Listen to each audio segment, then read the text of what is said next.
Hello, everyone. I'm Andrei Fedorov with the Imaging Data Commons project. And in this video, I want to show you how to work with the cohorts using IDC data portal. So from the earlier tutorials, you learned what IDC is about and how to use the portal to build cohorts that meet your search criteria. So let's quickly build a cohort. Let's say I want to filter all of the cases from the LADC collection that have computed tomography modality and that have segmentation of a nodule. And further, I want to filter onto those cases that have some large volume nodules. So let's say that's my cohort that I want to work with. Let's say I'm happy with this cohort. So what I can do next, I can save this cohort. I can give it a name. You can see that here there's also definition of the filter that I used to build it. I can save this cohort. And once I saved the cohort, it will show up in the list of cohorts that are available. Those are saved under your account. You will need to log into the system to save cohorts. So here's the cohort that I saved. I can go back and reopen any of the cohorts that I built in the past. You will see the definition of this cohort, and you will also see that the filters here are frozen. You are unable to change this because here you are provided with a view of the cohort as you created it. So what I'm going to do next, I can download the manifest of this cohort. And that's the key part that you need to do in order to work with the content of the cohort, with the data. So I downloaded this, and let's next take a look at what this cohort actually contains. So I will use Google Sheets to open this CSV file.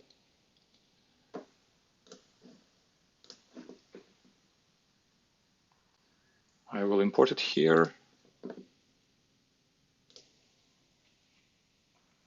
So this is the content of the cohort. You can see that the manifest has the header that describes who created the cohort and what is the definition of the filter when it was created. And here you will see also the content of the actual instances included in the cohort. So you will have the patient ID, collection ID, various unique identifiers that allow you to locate the DICOM files associated with this. You will also have the source DOI. And that's quite important because it will allow you to learn more about how that specific instance was created. You can take this DOI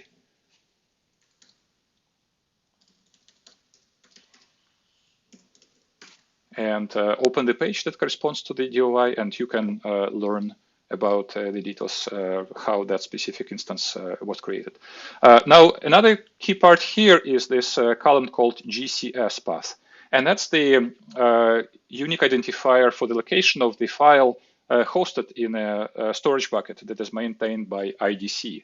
And using this path, you can actually access the individual instances and download them to the virtual machine for subsequent analysis. And that's what we are going to do next. So now I'm switching the window to a different one, and that's the window where I'm not logged in with my credentials as the member of the Imaging Data Commons. It's a test project, a test user that we use to demonstrate the capabilities of the system. So with this user, I already did the preliminary steps, and I created my first project in Google Cloud. We have a separate tutorial detailing the steps, how this can be done.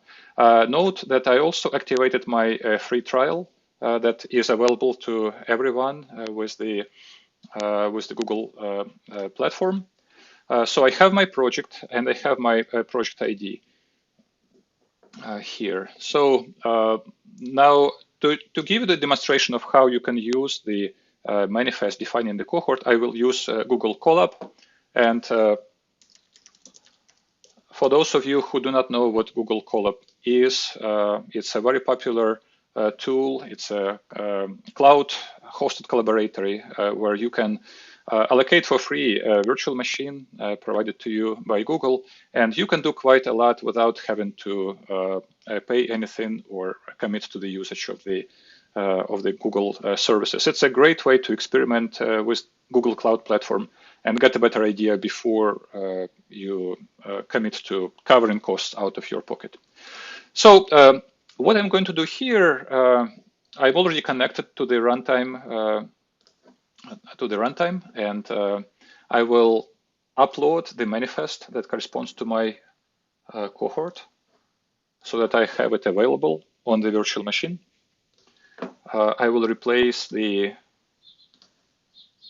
placeholders in my notebook with the actual path to the manifest, so I can look at the manifest here and see its content. Confirm that that's exactly actually what we need to, what we expect to see. So you can see here I have the 5 rows that correspond to the header. So what I'm going to do next is read this into a pandas data frame, and I need to replace the path here as well. So I skip those header rows, and I can look at just the Google Storage URIs, because that's what I need to access the files and download them to the virtual machine where I have my notebook running. So I save this. The list of the Google Storage URIs into a file. I can confirm that the content of file contains what I expect. So the next step is downloading this data to my virtual machine. And for this, we can use the standard gsutil. That's a standard command provided by Google for interacting with the cloud storage component. So let's try to run this. And you can see that this request fails the way it's formulated here. And the reason is that the buckets where the files are stored are configured as requester pays.